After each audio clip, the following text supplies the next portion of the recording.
Hello, ladies and gentlemen. Bird's eye view here, and I'm solo. I'm flying solo. This is Jesse.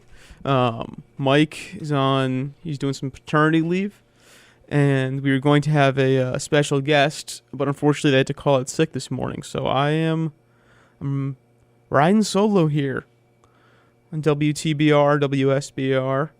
But hopefully everyone's doing all right. It's been Honestly, the weather has been a big mood lifter. Gorgeous out yesterday. Finally, shorts weather. You throw on a hoodie and you're good. It has been very, very nice. Of course, I think like Sunday and Tuesday it's going to snow. Which, just make up your mind. Please. Make it spring. But, enough of that. It's been a busy couple weeks.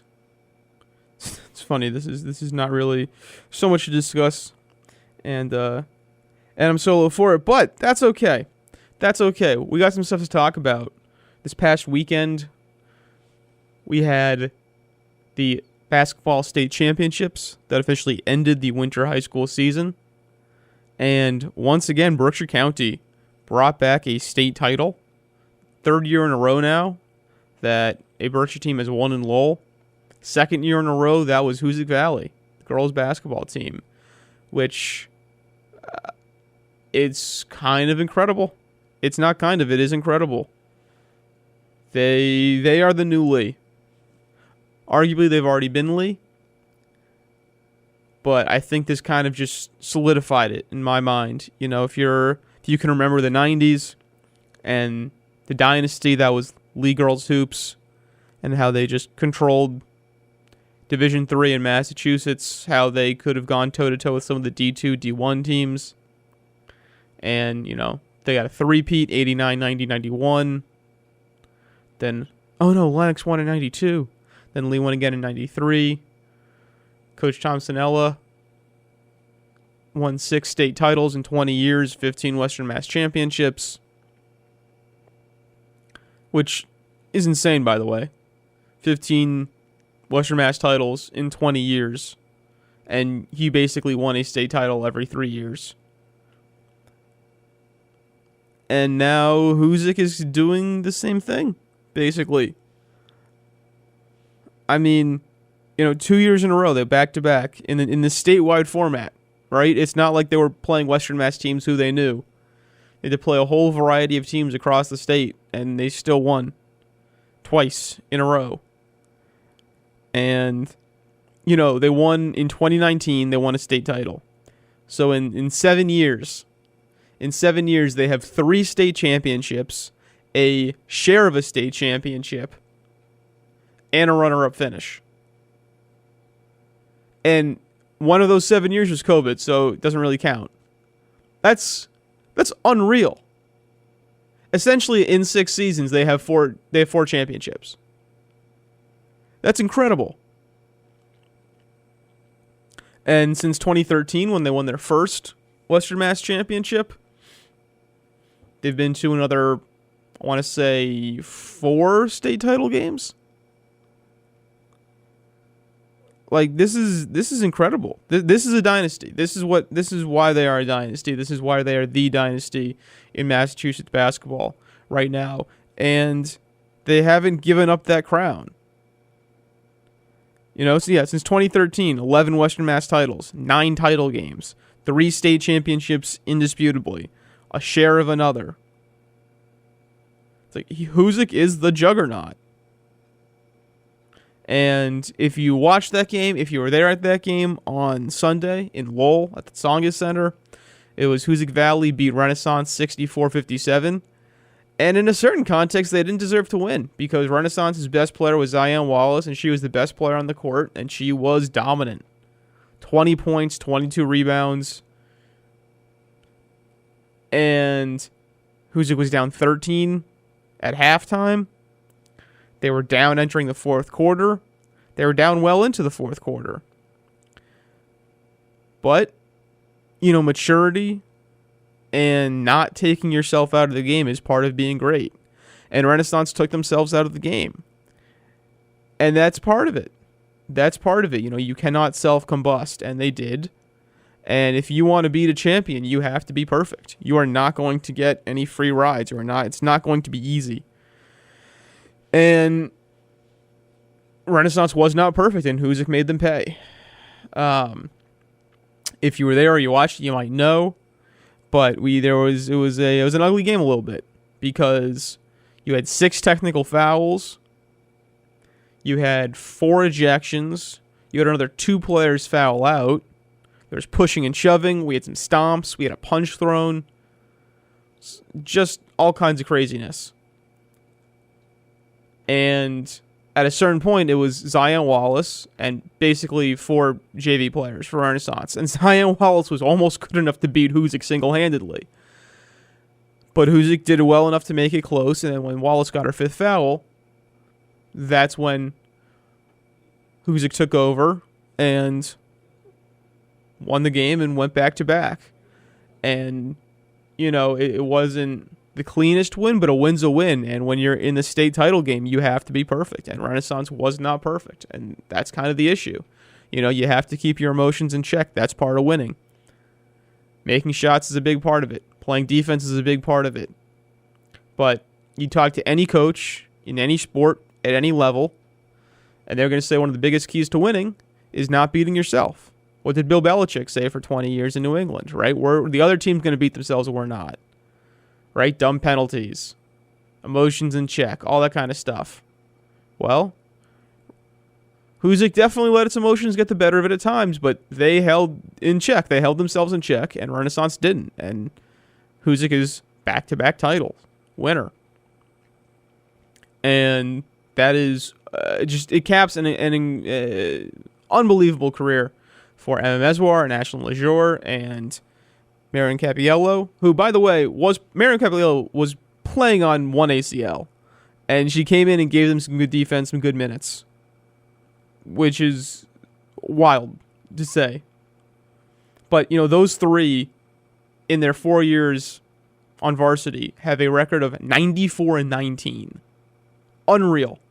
I mean, coaches celebrate when they get to 100 wins, and these kids have done so in 4 years as players. And their freshman year was the first year after COVID. So, COVID, it wasn't the COVID season, but it was still, just right past COVID. So they easily could have missed games. People could have been out. And as I said, this is a storied program, and they have somehow just made their mark in Sharpie, They stand out amongst an already pretty legendary last 12 years of Hurricane basketball. Ashlyn Lejour finishes her career with 1,227 points, 33rd on the all-time Berkshire County girls list. All 3 of them in their 4 years went to 4 straight Western Mass title games, won 4 straight Western Mass title games. Crazy. Went to 3 out of the 4 years went to the state title game. And that's 4. They went to 4 Final Fours. 4 Final Fours in the new format. Went to 3 state title games. Lost the first one when they were freshmen. Then as juniors and seniors, won. It's crazy, man. It's just unbelievably impressive. Credit to John Frederick, who he's now 3 years into the job, and he has won 2 state titles. Just amazing. They are the dynasty, and I would expect Renaissance to win the next 3 state titles, as long as Zion Wallace is still there. But this is just, Huzik showed, hey, you want to beat us, you got to be perfect, because we still hold all the cards. We're still the big dog. We're still the one you have to beat. And, in a year when you say, okay, Hopedale's the 1 seed, Renaissance is the best players, maybe you look at Well, you looked at Lennox for a second, and they couldn't get past Renaissance. You looked at, okay, Lee beat Drury. Lee upset Hopedale. Looked at, okay, Maynard seems very, very good. They're the 3 seed, and it doesn't matter because Hoosick is still Hoosick.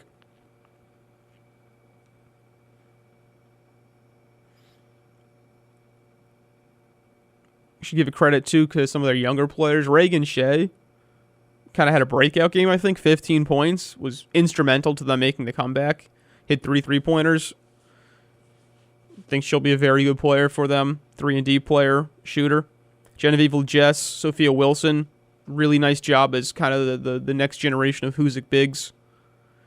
Gianna Whittick looks like a good point guard for the future. They'll certainly, they won't, I don't know if they'll be as good as they are. I don't think they'll be as good as they were this year, next year. But they certainly have some pieces who can win. Actually, on the topic of Reagan Shea, hit 49 threes, which is second in the county this year on the girls' side. Very, very impressive. We're going to take a little break, and then when we come back, we'll talk Monument Boys. So keep it locked right here on WTBR. Let's have a party with all our friends. Let's have a good time. Don't let it end. We got the people. Hey friends, if you're looking for some party music, tune in to Polka Express with me, Bill Gustavus, every Wednesday night from 6 to 8 and Sunday mornings from 8 to 10, right here on 89.7 WTBR, Pittsfield, Massachusetts. At Pittsfield Community Television, we have a saying: anyone can learn to create television. With the support of trained production staff, we can teach you how to professionally operate a camcorder, use editing software to tell a story, work as a team in a production studio, and take those skills into the community. If you've been curious as to how video production works, we'd love to have you as a member.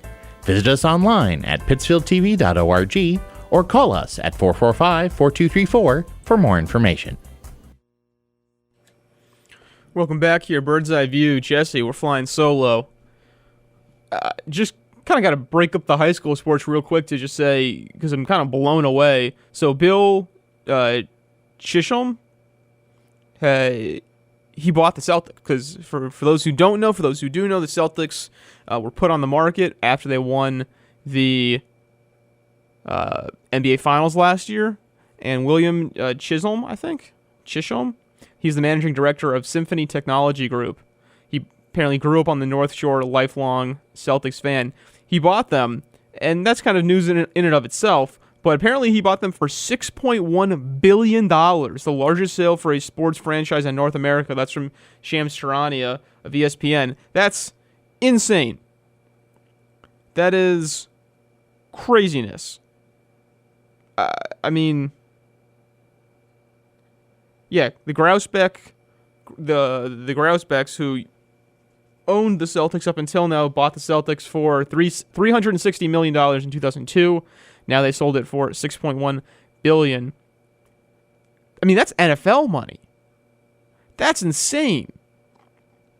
The Mavericks, when they had Luka, went for $3 billion and change. I mean, I knew the Celtics would go for a lot, but that's wild. Was not expecting it to be that much money. Yeah, it's kind of crazy. All right, sorry, that's just kind of one of those things that just struck me. You know, you don't expect it to be like that. In any case,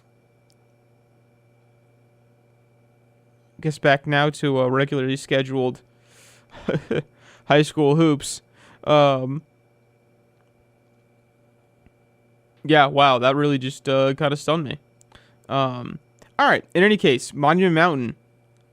The Monument Mountain boys, unfortunately, they did not win the state title on Saturday in the D4. I suppose I should have mentioned the Hoosick Valley girls won in D5. Monument Mountain boys lost in D4 to Georgetown.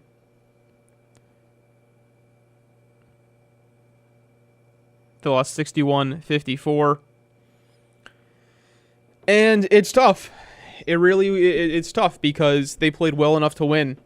And for everything that Georgetown did, for everything that Monument didn't do, it really just came down to three-point shooting. And they were 2 of 21 from deep.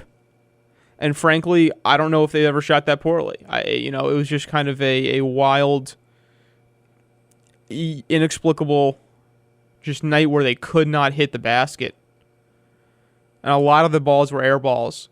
Not bad looks, just could not hit. Griffin McElroy and Manny Brown, I believe, combined for 123 pointers this season. That's insane. And combined, I believe they were 1 of 13 from 3. And that 1 3 they did hit was shot with 3 seconds left in the game. So, it was already over. And it's just tough because, if they shoot really bad, if they're 5 of 21, right, like a quarter, they win the game. And it was just this rare instance. You are not going to see Manny Brown and Griffin McElroy and Isaiah Kiefner and all those players shoot that poorly from 3 ever again. I never saw it prior, and I don't know if I'll see it afterwards, assuming they keep up their basketball careers. Just kind of a freak thing. It's tough because that's the reason they lost. On the flip side, kind of the worst confluence of factors. On the flip side, Georgetown's Irvin Zabata couldn't miss. Was on a heater. 6 of 7 from 3 in the first half. 7 of 9. Rick Reagan, the Georgetown coach, even admitted after the game, he said, that he's why we won. Our offense really wasn't doing much. It wasn't playing how it needed to play, and he was the reason we were up. Georgetown was up 13 at halftime, and credit to Monument, because they fought back, did everything they could. They led in the fourth quarter, and then immediately, I believe it was about a 3 that just put Georgetown right back up. And that one big shot that Monument needed to get the momentum and take the lead and just get something. They just couldn't get it. And that is brutal. This has been a fantastic season for the Spartans. They went to their first Final Four in the new statewide format. Won their first Western Mass Championship in 46 years. Got revenge on Pittsfield. Was a fantastic season. Went to the first state final ever in program history on the boys' side. And they were just a little short. Came up a little short. And that's just, they kind of have to take it on the chin. But, once again, they should not hold their heads. They all played their tails off. They all fought to the end. They made Georgetown work for it for 32 minutes, and that's really all you can ask for. I like what Randy Cole has said. They're my boys. They made me a better coach, better person. I think that what he's done with the program the last 2 years. Monument's just kind of been loaded, and to keep everyone locked in for 50 games can be difficult because they're kids. And they're going to say we're better and we can talent it out, and that's not the case. And Monument's been locked in. And yeah, this crop of Monument seniors, Manny Brown, Griffin McElroy, Isaiah Kiefner, plus Christian Blanchard, they have had a heck of a 2-year run. Back-to-back Western Mass titles, one as when they were seniors. This year, as seniors, go to the Final Four, go to the state title game. They were 18-0 in the regular season last year. They were 16-2 in the regular season this year. Just fantastic way to end their Spartan careers. Manny Brown finishes his career with 1,249 points, 29th on the all-time county boys leaderboard. Went past Wacona's Pat McLaughlin, who graduated last year.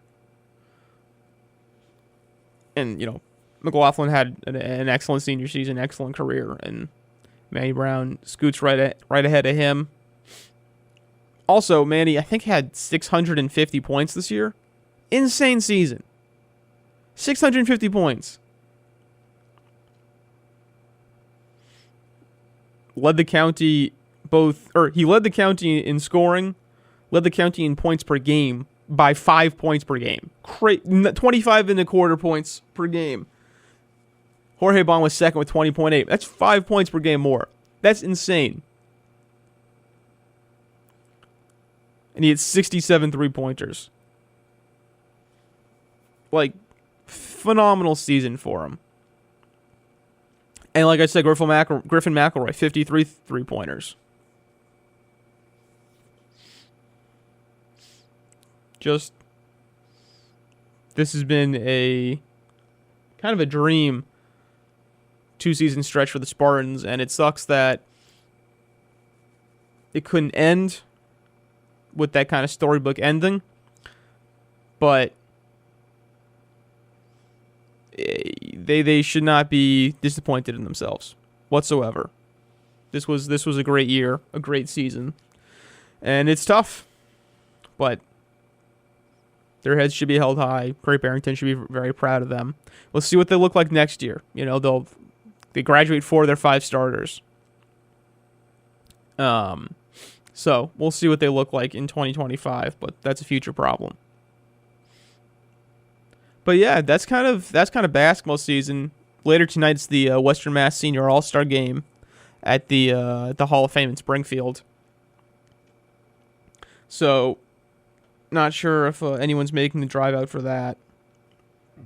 It's usually not too bad. It's kind of cool, you know. You get to go to the Hall of Fame. You get to look around in it. They get to play on the court in the Hall of Fame, which is pretty neat. There's the Class C and D. If you think about Western Mass classes, Class C and D, boys are at 5:30. Girls game will follow probably around 7, and that's all the girls D through A, and then the Class A and B boys will be played at 8:30, or whenever the girls game finishes.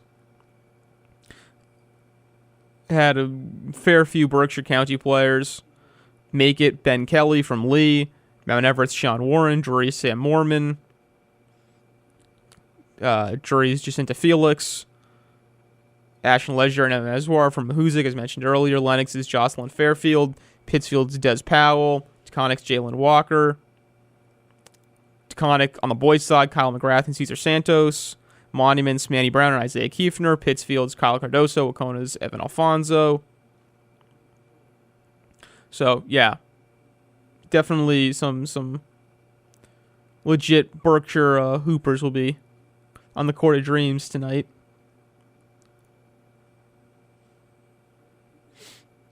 That's kind of going to do it for basketball season. When Mike's back next week, so maybe we'll do a kind of a season recap. Talk about some moments from the year. Got a few minutes left though, so actually, I guess I can talk about this. So I should preface by saying none of this is official yet. There's an appeals process. This is still in the proposal stage. Athletic directors need to finalize things. Schools need to finalize things. So it's not 100%. It's not confirmed. It's not confirmed, but like in the football at the end of the football season, at the end of the fall season, there was realignment for Western Mass athletic leagues. And at the end of this winter season, there is realignment for Western Mass athletic leagues. Basketball is the one that actually has had change. Most of the other leagues are basically the same. But basketball has had change. And so, if things shake out how they are projected to shake out, there will be a Berkshire League in 2025, which is pretty cool.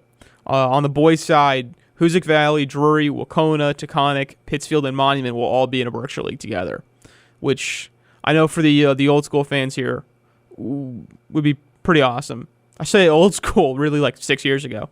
But yeah, that'll be back. And there will be, not only that, there'll be a lot of leagues that will kind of look like Berkshire Leagues. You know? Also on the boys' side, Mount Everett, Mount Greylock, Lee, Lennox, they'll all be together. On the girls' side, Hoosick, Drury, Wacona, Lennox, all be together. Like, so that's some legit Berkshire power all together in leagues that should be really, really fun. Taconic, Monument, Lee, and Greylock on the girls' side will all be together. A legitimate Berkshire league and some almost Berkshire leagues are very much in the realm of possibility for next season, which would be really, really cool.